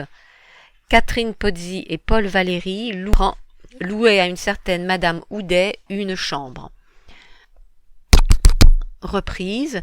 Je suis restée sans vous 1 heure dans la chambre inconnue où le feu brûlait plus vain qu'un buffet de gare, sans douceur, sans reflet. J'ai défait le goûter, mangé une brioche, j'ai pris ces chrysanthèmes que j'avais mis là, pour forcer l'amitié des choses, et les ai portés à tremper dans la salle de bain. Les retrouverai-je mardi? Ah, puissais-je ne jamais les revoir, puissais-je ne pas revenir ici? Mardi, novembre 1920, aux environs des mêmes jours. Le lit cramoisi, pas d'effet. Cela sent le tabac d'Égypte. On a causé seulement ici. Cette pièce sans maître devient familière. S'habitue-t-elle à nous? Vous avez dit « Le mal que j'ai donné à l'être que j'aime le plus au monde. » Et puis « Quand tu n'es pas là, je suis absent. Je suis absent, séparé de moi. Étrange, incomplet, autre. Je te retrouve et me retrouve, avec l'anxiété de ce que tu es, une autre inquiétude, la peur de ne pas t'atteindre, et cet amour qu'il faut bien oser appeler une maladie de l'esprit. Vous êtes pâle et fermez les yeux sur votre fatigue, sur les images d'une vie détestée, sur cette joie douloureuse et secrète que vous ne pouvez porter. Rien de vous ce soir ne se défend d'aimer irréparablement et misérablement le léger bonheur de soi, S-O-I-E, de soi et d'âme qui est à vos genoux. L'univers ne nous divise plus, ô bien-aimés, si vous en refusez les pensées où vous seriez seul. Je te suivrai là, et là encore. Mercredi midi, novembre 1920, les mêmes journées. Ainsi, je vous ai quitté hier. Je vous retrouve ce matin. Vous êtes un mince carte-pneu que le chasseur me tend. Guillemets. Nuit infinie en morceaux. Les profondeurs trop vraies et trop fausses de la nuit. Le battement du cœur, sa pointe, sa dureté, sa vitesse. La vue de... la figure de ma vie. Je ne viendrai pas aujourd'hui. Demain, à 2 heures, mon amour, mais aujourd'hui, je suis trop fatiguée. Peut-être passerai-je vers 3h30, rue de Longchamp, note. Catherine Pozzi habitait au 123 rue de Longchamp, au bout de l'avenue Victor Hugo. Rue de Longchamp, où je mettrai une carte. À demain. Le bonheur est trop fatigué pour traverser la place de l'Arc de Triomphe. Il ira seulement au bout de l'avenue Victor Hugo. Puis, parler, chez Tisiphone, note. Ce surnom que donnent Catherine Pozzi et Paul Valéry à Madame Mühlfeld est le nom de l'une des 3 furies, celle qui punit le meurtre. Madame Mühlfeld habitait 3 rue Georgeville, à quelques mètres du domicile de Paul Valéry. Reprise. Puis parler, chez Tisiphone. Dieu que j'en ai assez. Combien de temps encore supporterai-je, quand je donne ce qu'elle nomme honneur, de dépendre d'un nuage sur le front de votre famille, quand j'accepte l'affreuse heure sanglante où sans doute je serai terminée, que vous comptiez seulement, avec votre fatigue de l'instant, faible passant qui étiez l'intelligence, qui n'étiez que l'intelligence. Jeudi, novembre 1920, les mêmes journées. Il a reçu, à 1h30, la permission pour l'adieu, guillemets. Et si les roses vous fatiguent, envoyez-moi une rose, et je comprendrai que c'est la dernière. Note, allusion à une soirée passée en septembre 1920 dans le pavillon de la Grollet où séchaient des roses. À 2 heures, il est là. Vous entrez et je sais que je suis sauvé. Vous ne dites rien, vos yeux immenses me regardent jusqu'à ce moi que je vous ai donné. Est-ce vrai? Est-ce vrai, ma douleur? Est-ce vrai que vous êtes ma joie encore? Nous nous sommes unis comme on se retrouve après l'extrême terreur. Tu es resté là, ici, et là, quand au pavillon, note, allusion à une soirée passée en septembre 1920 dans le pavillon de la Grollet où séchaient des roses. Tu es resté là, ici, et là, quand au pavillon nous avons été entourés de l'obscur silence. Le plus beau jour, ma vie, le plus beau jour, et sans caresse que ta présence, suffisant univers, si proche, si profondément abandonné, et si profondément abandonné qu'une paix palpitante nous enfermait, où l'on ne sentait rien, toute connaissance du corps aboli, que le battement de l'onde de sang qui nous porte. Téléphone, se lever, courir, entendre. Je n'en puis plus. Oh ma chérie, comment ferons-nous séparer? Et puis, je n'irai pas déjeuner demain chez T, note, Tisiphone, qui est un surnom. Je vous verrai, vous entendre, t'entendre. Que Dieu soit béni, le monde se porte bien. Tout est évident, magnifiquement imbriqué, tout est en ordre et tralala. Je vais enlever la petite robe bleue, mettre les roses devant la porte, m'attacher un ruban cerise autour de la tête, danser le chimie en liquette. Je vais m'étendre dans la nuit contre votre tendresse la mieux aimée. Je vais consentir du bout du pied à l'aile de l'esprit, consentir à l'harmonieux univers, puisque c'est consentir à tes bras, à ta pensée, à vos lèvres.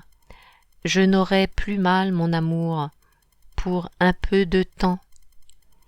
Vendredi soir, 26 novembre 1920. Environ les mêmes jours. Se réveiller, nouvelle. Je me lève, me reconnais très vivante, rose, forte, avec un goût passionné de victoire, de puissance, et puis encore, toute ramassée, toute serrée, résolue, prête, dure contre la lutte de demain. Va là-bas où tu es attendu. Où tu es attendu. Mon amour, si près de l'adieu, vous avez là-bas, note. Paul Valéry a reçu la visite de Catherine Pozzi dans l'hôtel particulier de son patron, Édouard Lebet. Cet homme d'affaires, administrateur de l'agence Havas, frère d'André Lebet, était atteint de la maladie de Parkinson. Il trouva en Paul Valéry, dès 1900, un secrétaire idéal qui, chaque jour, pendant plusieurs heures, dépouillait son courrier et les journaux, passait ses ordres en bourse, gérait son portefeuille, écrivait ses lettres et lui faisait la lecture. Suite. Mon amour, si près de l'adieu, vous avez là-bas, avec étonnement, reçu la visite bleue qui n'enlevait pas son chapeau. Vous avez lu à haute voix pour elle ce travail que l'on vous paie et que vous n'aimez pas et que vous fabriquez avec ennui, mais acharnement. Vous avez lu à haute voix pour elle ce travail long, tissé, pendant qu'y tombent, malgré vous, les idées multicolores. Vous lui avez dit « J'ai l'atroce impression que je vous déçois », et vous avez cru, le disant, qu'il s'agissait d'une création littéraire. Elle vous a répondu en vous demandant le courage de la regretter devant les hommes quand elle serait partie, et l'inflexible volonté de continuer une pensée que, morte, elle puisse habiter. Et puis, elle s'est poudrée. Et puis, poudrée encore. On n'a jamais trop de poudre, dit Gladys. Note. Gladys de Marlborough, sœur d'Audrey Deacon, était une fidèle du salon de la comtesse Joachim Murat. Elle est partie dans le doux brouillard, je crois qu'elle regardait les hommes. Le soir, elle a réfléchi longuement. Le danger eût été de se faire une âme dans laquelle on puisse souffrir, ou une âme d'acier, méchante. Cela dépendait uniquement de la robe. La robe de Vionnet nous précipite Perséphone, pas de celle-là. La robe de Roland, note, nom de la haute couture parisienne, incline au monsieur à cigare, pas. Il faut une robe inactuelle, la robe de Callot, avec la ceinture d'argent, celle qui a du bleu, si profondément noir. J'en ai envie, je souhaite l'exister. Elle changera le dining room en Scheherazade et mettra 3 ronds de silence d'opale autour de son cou penché. Mais avec cette robe-là, belle au bois dormant, pas le chevalier ne perce. Tu boiras du vin rosé et tu dormiras. 9 heures. Les huîtres sont une surprise, une sensation pour une autre, une étonnante confusion des 3 sens, leur eau glacée, leur dure chair verte, toute la mer. Des drapeaux américains, partout des fleurs, Thanksgiving Day. L'orchestre à valse, les riches dames nues, vous entrez, si minces, si tendues, si pâles, si menées par l'idée douloureuse, Tristan mio. Note, surnom que Catherine Pozzi donne à Paul Valéry. Mais quelque chose qui se révoltait a cédé en moi. Pour la première fois, je sens votre passion, car vous n'êtes plus qu'elle. Vous êtes la suprême caresse, seulement et sans autre volonté que d'être là, debout, porté là par l'ordre magnétique de l'anti-soleil qui brûle les âmes. Le garçon tournoie autour de nous. À une table proche, B et RB vous ont reconnu. Note, les initiales B et RB désignent probablement Martine de Béhague et René et eux, de Brimont. Il a fallu qu'elle nous rejoigne, qu'avons-nous fait, dit ensuite, vous êtes partis. Le lendemain, jour sans présence, jeudi. Dimanche soir, novembre ou décembre 1920. Donc, quelques jours plus tard. Leonardo Mio. Note, ce surnom, donné par Catherine Pozzi à Paul Valéry, se réfère à l'introduction à la méthode de Léonard de Vinci. Leonardo Mio. Faut-il vraiment vous prêter ces feuillets? Ils sont stupides. Jamais je n'ai rien écrit d'aussi bête, les voilà. Il faut bien que vous les lisiez, puisque l'espace de peine qu'ils tracent n'est pas vrai. Lis-les contre mon épaule, toi, mon vrai bonheur. Sache l'entière folie de ma raison. Non, pas folie, je ne dirais pas folie. Sache que ma raison exige d'éros qu'il habite mon corps, et ne soit pourtant pas régie par la succession des différences, parce qu'avec cette fragile humanité périssable qui t'est douce, mystérieusement, il faut que tu te fasses une demeure éternelle. Tu te souviendras de ce jour-ci, mon amour. Je ne sais même pas quelle date il porte. Il est dimanche. A-t-on jamais parlé comme nous d'un aimant à l'autre? Vous le trouvez aussi, vous êtes content aussi. 1 heure après, vous me rappelez, et l'échange recommence. Mio, si simple et si donné. C'était assez que je rejoigne après plusieurs jours révoltés vos bras pour que toutes nos questions aient leur réponse. Vous avez bien voulu comprendre ce que j'ai très mal expliqué. Enfin, vous le croyez, chère vie. Vous le dites, ce credo sans lequel je ne serais point à vous. Vous ne ferez rien sans moi de votre immortalité possible, cher cœur. Comment te quitterais-je, vous qui m'êtes plus limpide et plus nécessaire, plus accepté que l'eau que je bois? La veille de Noël, donc environ 1 mois plus tard, 1920, Hôtel Plaza Athénée, Paris, appartement 512. Tout à l'heure, Tisiphone disait... Elle montrait au jeune Mauriac les vers que vous avez écrits sur son exemplaire de l'album, note, Mauriac, 1885-1970, qui avait alors 35 ans et avait déjà publié 2 recueils de poèmes, dont Les Mains Jointes, en 1911, salué par Barrès, puis 3 romans, dont en 1920, La chair et le sang, édition Émile Paul. Il fréquentait le salon de madame Mulfeld, mais aussi celui de sa rivale directe, Marie-Louise Bousquet, rendez-vous qu'il trouvait assez amusant. On le voyait également au thé-tournoi poétique de la duchesse de Rohan. Donc, elle montrait au jeune Mauriac les vers que vous aviez écrits sur son exemplaire de l'album. Note. L'album de vers anciens a été publié aux éditions des Amis du Livre en décembre 1920. Reprise, Tisiphone disait « Me voici immortel ». Je sais ce soir presque la formule de son amitié pour vous. Assurance contre l'indifférence posthume, coefficient 5. Rayon du salon, coefficient 3. Désir de s'instruire, coefficient 1. Sécurité de collectionneur sur la bonne pièce, coefficient 1. Tisiphone peut-être sera conservé à l'état de note en renvoi, 2 lignes de texte en petits caractères sur l'édition critique et s'assure Vivam parce que mei multa superstes erit. Note, je vivrai et il restera beaucoup de moi. Ô Leonardo, ces graphes qui poussent sur toute âme vivante quand elle est devenue émanation pure, ces messieurs dont la fonction est d'être intelligent en général, ils parlent à l'aide d'un vocabulaire qu'ils ont en commun et qui tout de suite fait distinguer. Peut-être qu'ils habiteront sur moi, si je consens, comme vous le voulez, à faire une espèce de livre ici. Je souhaite donc commencer par un anathème. Guillemets. Ô champignon de la conscience et de la vertu, sur la forme de ma passion qui demeure quand je m'en suis allé, je ne vous permets pas de cheminer par votre petit stylo noir. Ce pays-ci n'est pas domaine de la littérature. Je ne suis pas encore asservi, Leonardo, tu le sais. L'amour n'est pas encore sur ma tête comme la malédiction ou le signe dans la Bible du choix sacré.